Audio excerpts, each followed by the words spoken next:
You're the Michael Jordan of something. Start acting like it. Most people spend their lives waiting for permission to be great, but the truth is, the only person who can give you the green light is you. If you don't believe in your own genius, who will? In this interview that I do at the Imagine Summit, I'll show you how to stop doubting yourself, stop overanalyzing, and start taking action every single day. Because success isn't about talent alone, it's about showing up, pushing through the fear, and trusting that your art matters. Your vision was given to you for a reason, and the only way to find out how far you can go is to start moving. Momentum is everything, so take the first step now. And if you make it all the way to the end of the video, leave a hashtag believe in the comments below so I can celebrate with you in a future video. Believe. I would like for us to give a warm, fuzzy, and big welcome to Evan Carmichael. Let's go. What did you say about Les Brown? Oh my God, I never told you this. No, what is it? The Top 10 series, Yeah. the first person that I stumbled upon was Les Brown. Okay. And his story. And we have a very similar one, me and him. And so I started doing a visualization exercise. Well, every day I would imagine a room full of people that were gonna be my advisors, because I just didn't have mentors at the time. Les Brown was one of them.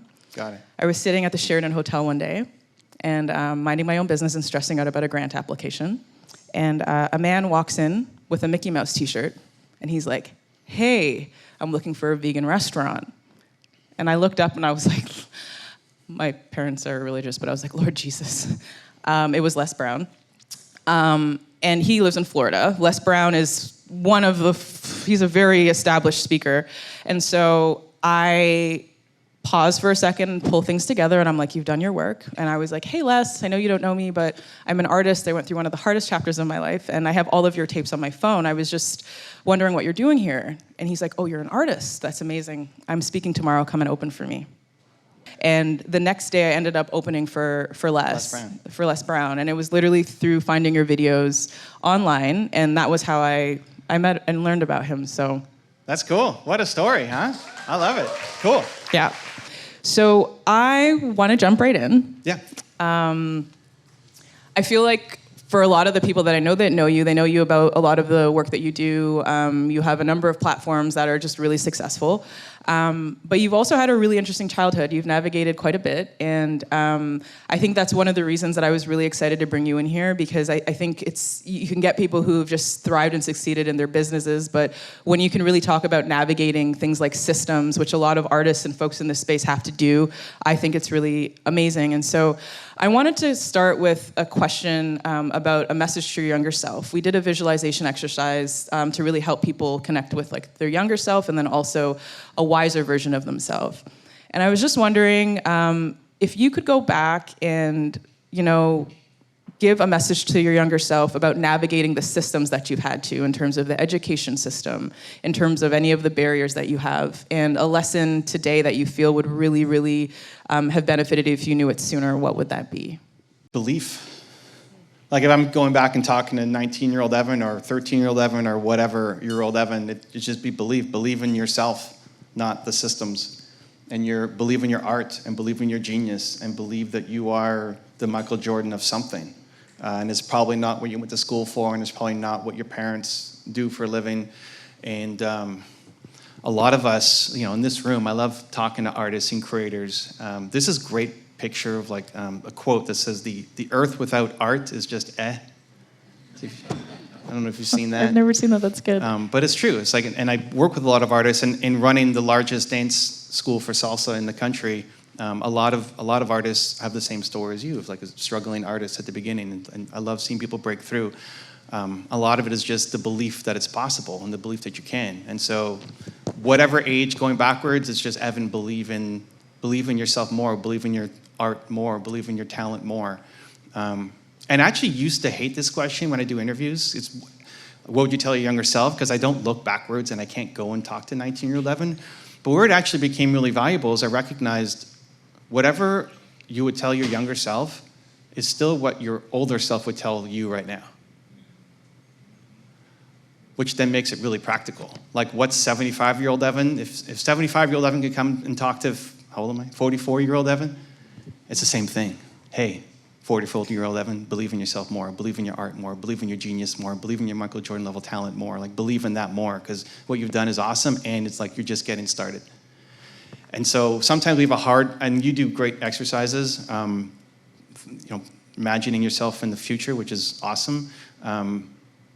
If you're ever stuck, it's sometimes easy to go backwards, because it's easy. I do this park bench exercise. Like imagine you're talking to a younger you on a park bench, and you got 5 minutes with them. What would you tell them that would change their life? Don't worry about changing the world, just like change that one person's life, because you can talk to younger you in a way that other people may not be able to reach you. And whatever that message is, like, hey, by the way, you still need that right now. It's like the most important thing you need right now today, too. I read quite a bit, and one of the things that's really helped me in my career is the 1% mentality, is like, don't focus on doing everything, focus on growing by 1% every day. What was your 1% just at the beginning of your career? And I know you've done a lot, but I'm talking about like Evan that, is just in his 20s, decided to obviously leave school to really go pursue what you wanted to. What was the 1% that you needed to focus on growing at every day that was kind of the beginning of kind of catapulting you to where you are now? The thing I had going for me is I just kept going. So the 1% was like, okay, make another video, make another video, make another video. If you look at my YouTube journey, we're about to cross 4 million subscribers. But it was super slow at the beginning. Year 1 was like 25 subscribers. I showed on the website, I forget what it is, but like 5 years in, I still had a couple thousand subscribers. So like 5 years of making content. And we tend to make our art, and it may not be perfect, and we criticize ourselves, and we don't want to release it, and we don't think it's good enough, and then we release it and then unrelease it and unlist it and hide it, and I can relate. And the most important thing is just to keep going. So I could not look back on my own videos. And this was something that really hurt me in the early stages of my career. I just couldn't look back. I was too hard on myself. I couldn't look back. I couldn't watch them. It's like I found everything that was wrong with them, even though other people might say something nice. Not that I was getting tons of comments, but a few comments. But it took me 350 public videos until I wasn't completely embarrassed by my own stuff. Like public video, I just could not watch it back. And then on my 700th video, public, I inspired myself. It's like, oh, I'm starting to get, like, that was pretty good. That's not bad. Like, if I can, but that was 700 videos later, public videos that are on my channel. So you can go back and watch. And some of them now have gotten some traction because people are curious about the story. But my first video that I posted had 3 comments in 1 year. And it was my mom, my older sister, and then some random guy. It's like in a year of my first video being up, I had 1 comment on the video. And what I always focus on, so people ask, well, how do you keep going? Like, we had no traction. If 50 people saw my video, I would see it as, well, 50 people saw my video. Like if you were to speak in a room, if you go to the library or YMCA or whatever, and there's 50 people who are going to hear you speak, hear you sing, see you perform, whatever, like wouldn't you get nervous, excited for the opportunity to present in front of 50 people? That's pretty cool. But it's online, and so now it's, like I suck because I didn't get whatever. And the number, you're never happy with the number because, I'm at 4 million subscribers. Why am I not at 40, right? It's like the who you're not game never ends, which is great, and we're trying to grow and learn and become better versions of ourselves. But don't let that big goal be so crushing that it prevents you from taking action. And so the thing that saved me was just every day I just made another video, and I just made another video and made another video, and I never liked any of them. I never thought any of them were good enough, and I just kept going. And then, however many years later, here I am. There's something that I learned about this year. There's fight, flight, and freeze. And these are responses that happen to folks in their body. Obviously, when you're afraid, you either use fight or flight. And the other thing that I learned about is called freeze. And so I went through a period where I literally wasn't able to post for a couple of months because I just was experiencing a bunch of personal stuff. And my therapist and coach was like, oh yeah, you're experiencing freeze. And so we started doing a process called EMDR to move through it. And now I'm able to identify it not as procrastination, but just as a response to the digital space, because some of us have just gone through crazy things online. The question that I want to ask is, during the days where I understand that it's just post one more video, when you had those moments where it's you might have experienced freeze or where it was just really, really hard to keep on going, was there a technique that you used or anything? Did you have a support system behind you to keep your videos going and just to keep being consistent? Because I think consistency is something that a lot of people struggle with, and there's a really big level of fear behind it, and they're not able to kind of untap that. Yeah, having a schedule really helps. And as a creative, it can be hard because you feel like you're boxed in by having a schedule. It's why you can't work a normal 9-to-5 job. Most of the people probably in this room. Because like other people's schedules is not something that we like to abide by, but having a little bit of discipline. So for me, it's like I had to release. So no matter what, a new video had to go up every week. And then that became no matter what, video had to go up every day. So every day a new video, and I never love any of them enough. Like there's always something can be tweaked and can be made better, but every day something had to be released. Every day, and that's how I started to get better. In terms of like how do you overcome the freeze, there's two things that I do that I'm more intentional about now, but I've struggled a lot earlier. One is the hug and one is the push. And I use a mix of both of them. The hug is, if I'm nervous to get on stage, I'll find one person and it's like, I'm here for that person. Like hopefully I have a message that will help one person here today.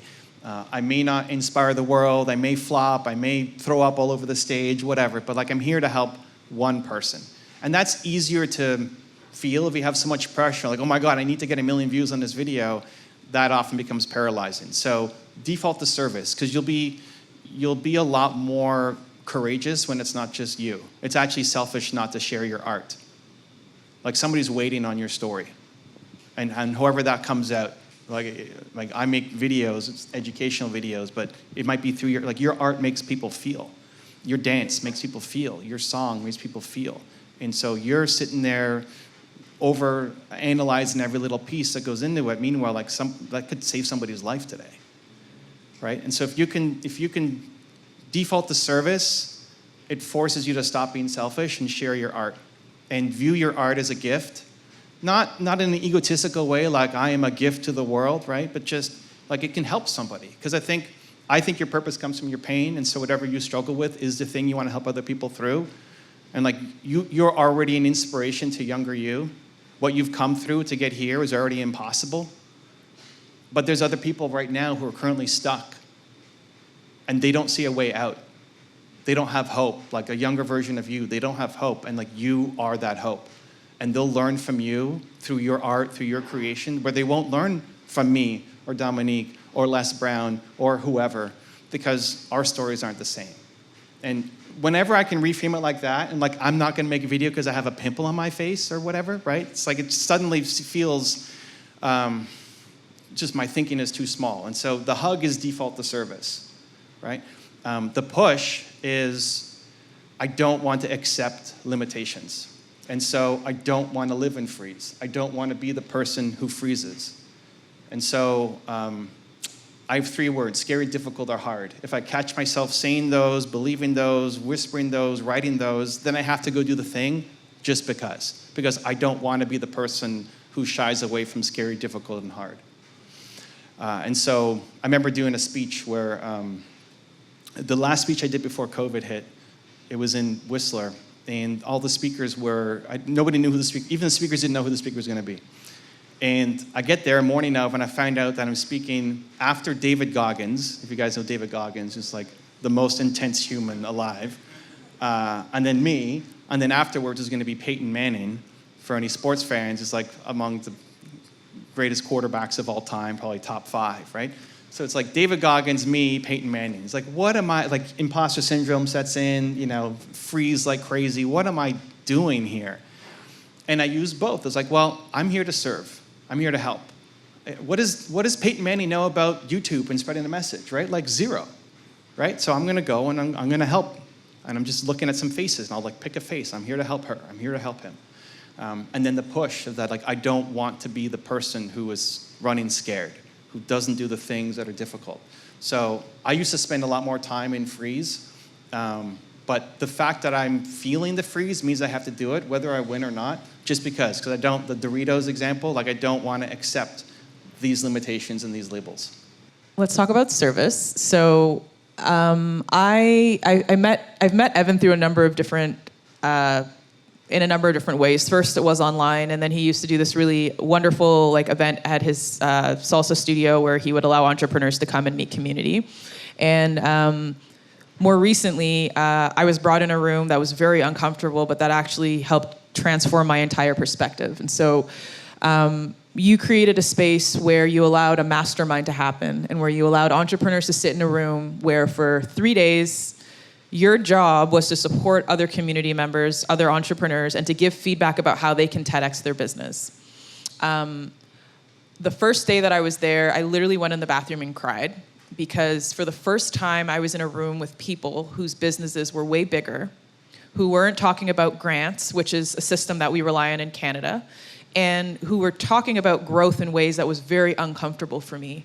But after that conversation, I developed a new mindset around growth, around all of that stuff. And so I wanted to find out if you can just talk to us a little bit about what service looks like for you and why it's so important in the work that you do. And when you're developing a mindset, or when we're thinking about mindset development, how do so many Canadian artists and businesses move out of this space of relying on things like grants, which a lot of folks have been raised to do in our system, and to think bigger and to get through that kind of upper limit of believing that they're not able to kind of make a certain amount of money, just based on what we know. So there's a bunch of questions in there. You can find it. I'll just leave it there. Yeah, I love it. I wrote a book, Built to Serve. Dominique asked me to bring a couple copies. I can sign some if we want to figure out how to give them away. But I think humans are built to serve. I think if you're not happy, it's because you're not serving. And if you're doing something only for yourself, you're just never going to be fulfilled. They did functional MRIs on people's brains and found that when you're helping somebody else, it hits the same part of your brain as having food and having sex. So it's literally hardwired into you. And if you woke up every day and felt like your art mattered and what you did mattered, and you're going to touch, maybe not the world, but you're going to touch one person, you could feel a lot of your exercises, you're guiding people through the feeling, not just imagine you have X number of followers, but how does it feel to be there? If you can connect the art that you're creating to actually having a meaningful impact on somebody's life, you're going to get up and go to work.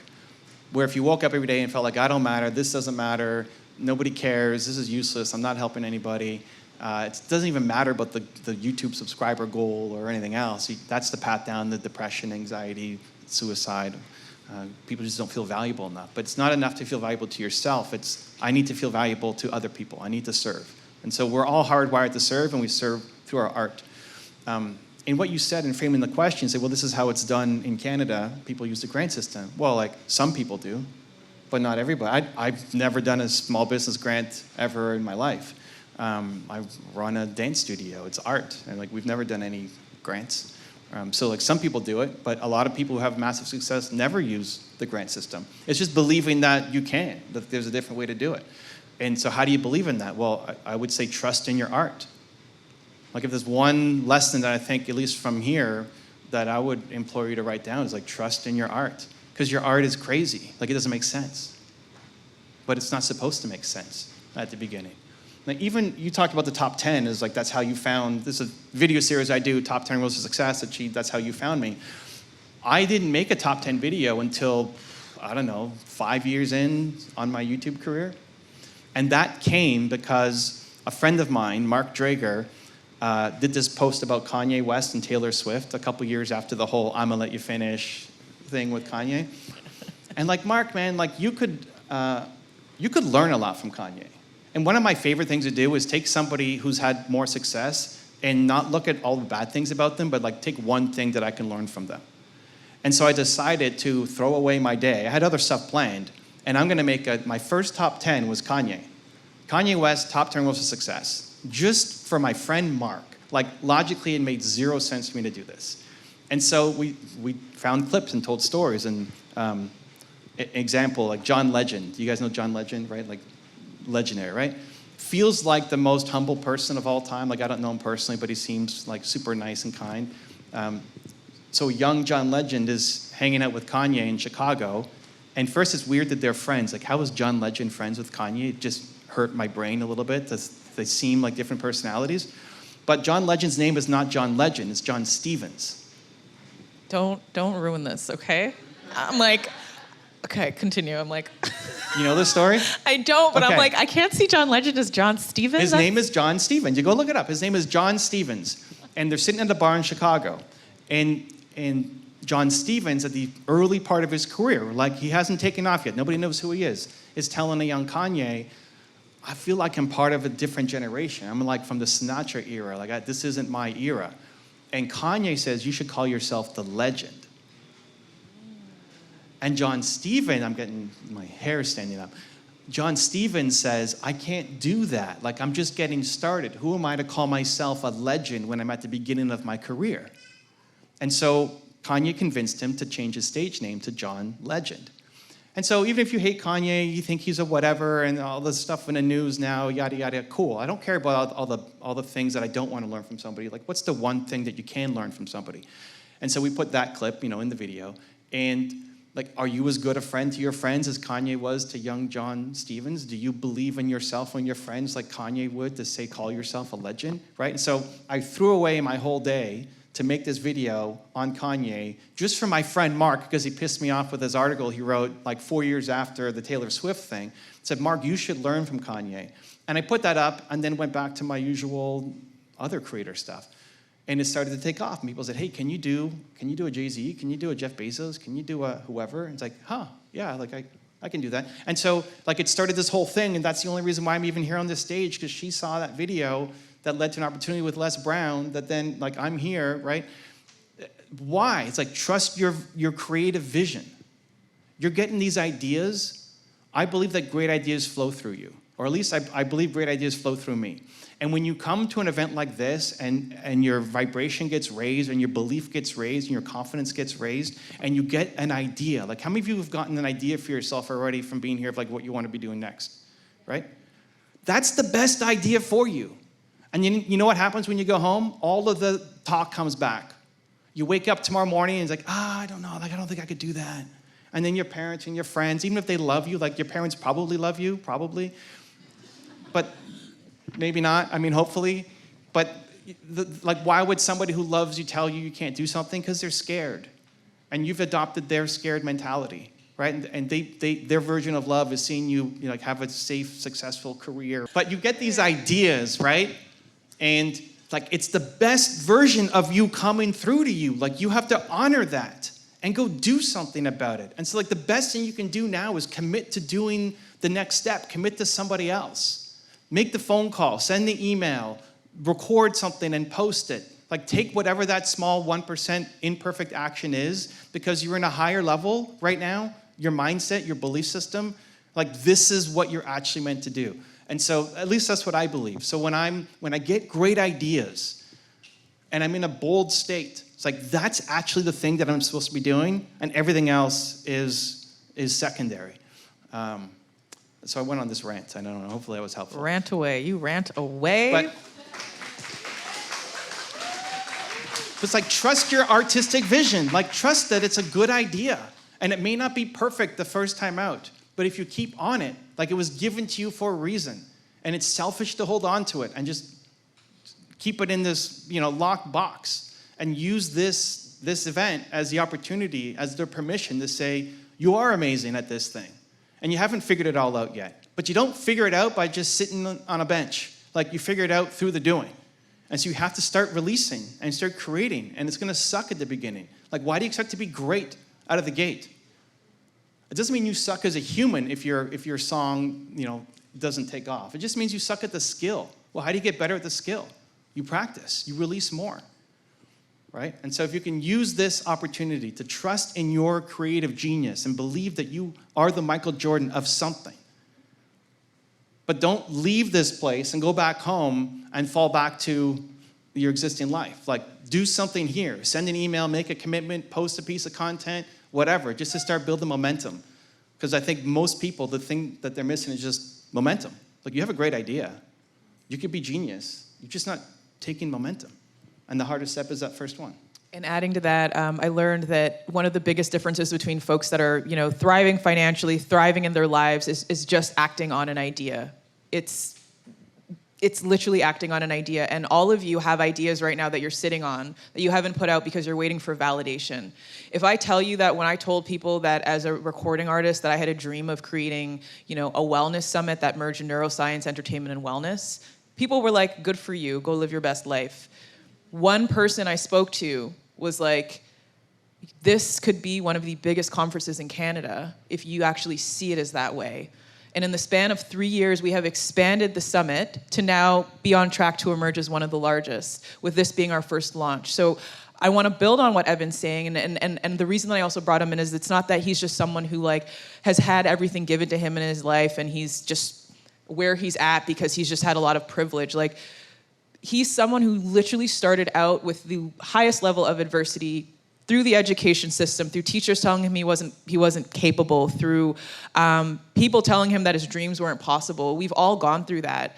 And we have to start redefining the stories that we are accepting from other people.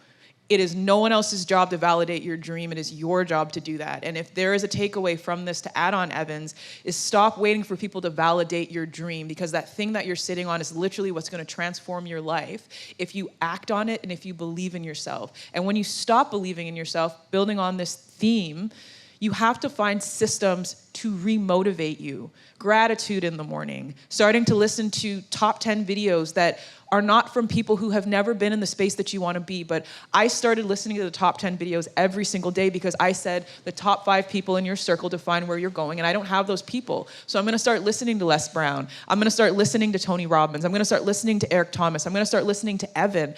And when I tell you that I have met these people, I've opened for them as a speaker, and I was an artist that's neurodivergent and who was told couldn't get here, I just want to take away any layers for anyone in here who's like, yeah, well, he could do that or she could do it because they have something that's special. I was told I had a learning disability when I was young. I've had to navigate that. Many of us have been told that. So let's rewrite the expectation and set a standard for ourselves that doesn't rely on validation. When you don't get that validation, don't stop, don't wait for it. And so I think a lot of people are going to start posting and then they're going to lose the motivation and they're going to be like, no one's liked my stuff. It took him a year. It took him years before he was getting the momentum.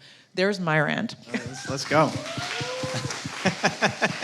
You live a really intentional life and you have really incredible people around you. And I wanted to just take a moment to talk about one of the goals that we set today was a relationship goal.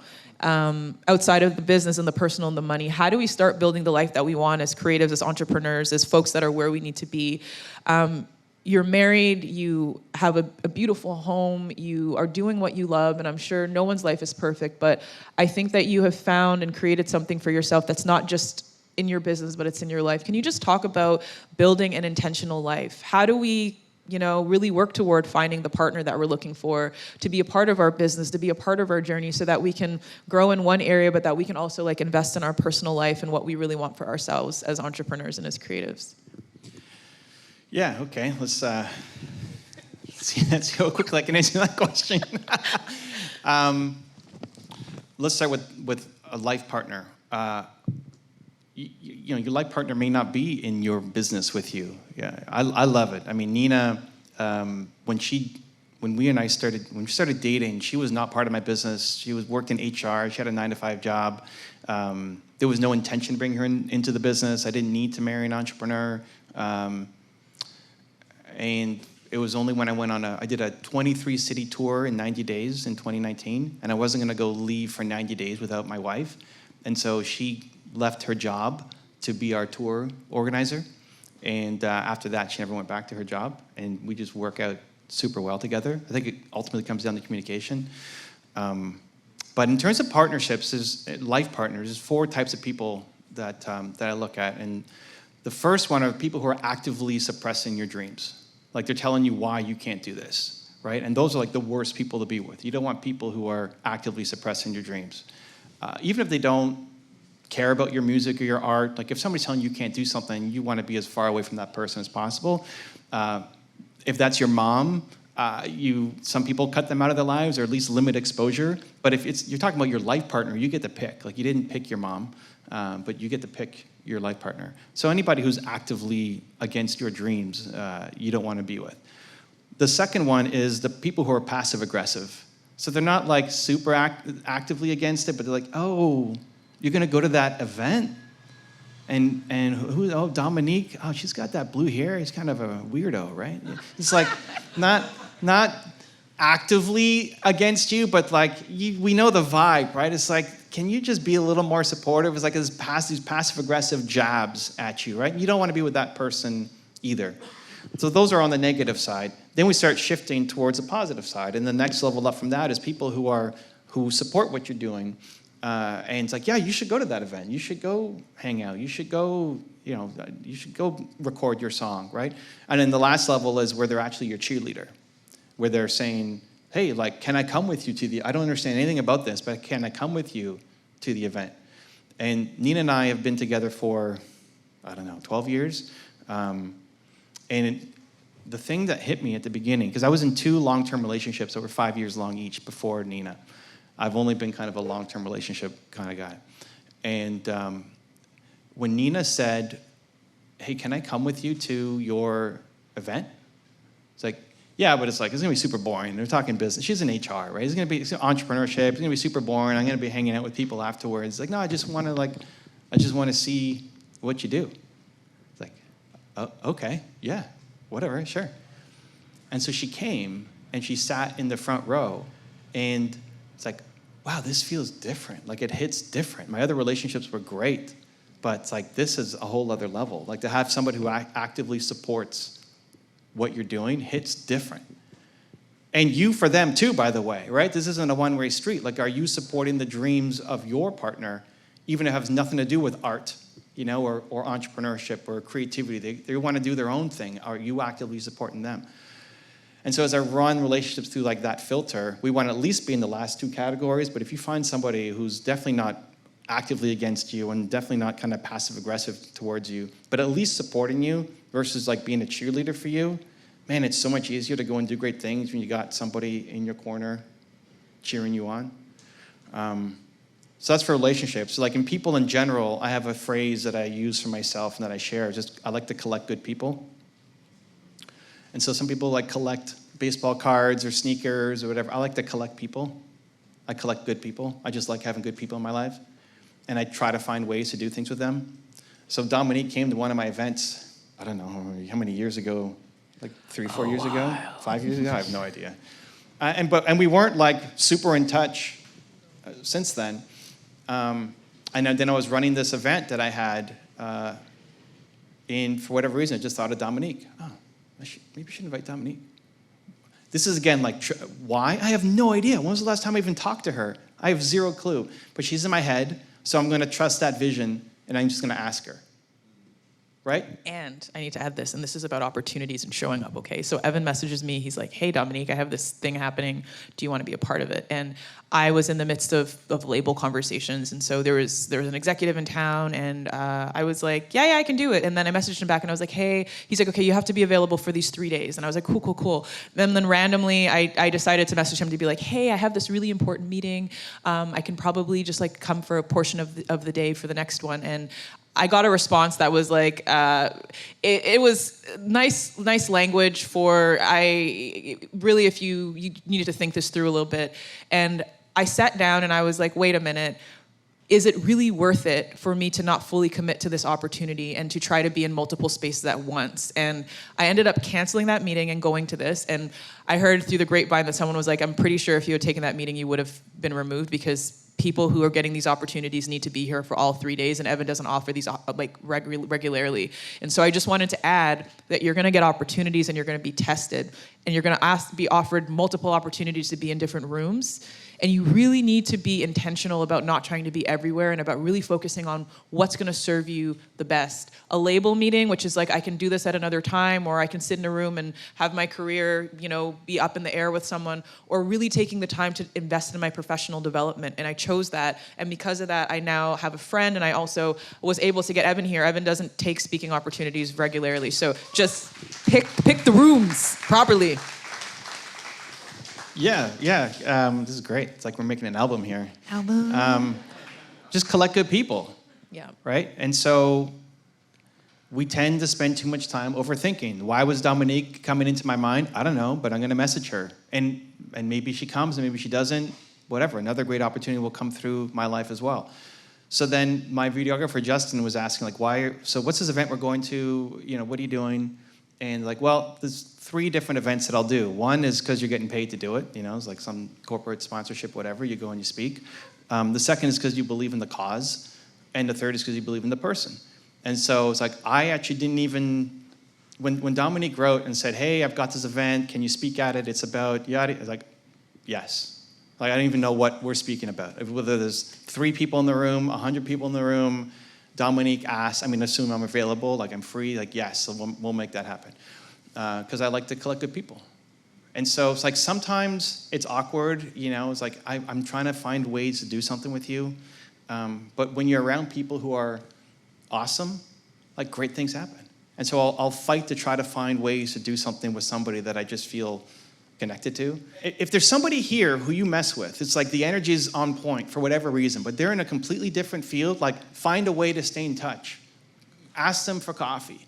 Like ask them about their business. Ask them what they want to do creatively. And like it may not hit until 3 months later. It's like, you know what? I should call up whoever, right? So anyway, that's not only personal like relationship advice for like your significant other, but just in general. If you're around awesome people, if you collect good people, I'm looking for the one person in an event like this that then I hang with later, that then it may turn into a business opportunity, partnerships. I don't know. Like I'm blessed and a lot of things find me, but that's wise because I like to collect good people and figure out how we can do something together. And always trust that you don't have to push, you don't have to do too much in order for opportunities. When you're in alignment, when you're in flow, when you trust your intuition, things will work out. Rejection is protection. So sometimes you're in rooms with people, you're trying to force opportunities. You don't got to force things anymore. Work hard, work smart, and show up. That will be enough for the right people. You don't have to do much more than that. To see my last speech where I coach real estate entrepreneurs on building their business, check the video right there next to me. I think you'll love it. Continue to believe, and I'll see you there. Evan, my friend, thanks for being here, buddy. Glad to be here, man. So Evan and I are both members of this thing called Genius Network. And it was really weird, actually. Twice we were seated beside each other on a plane. On the plane, yeah. Randomly.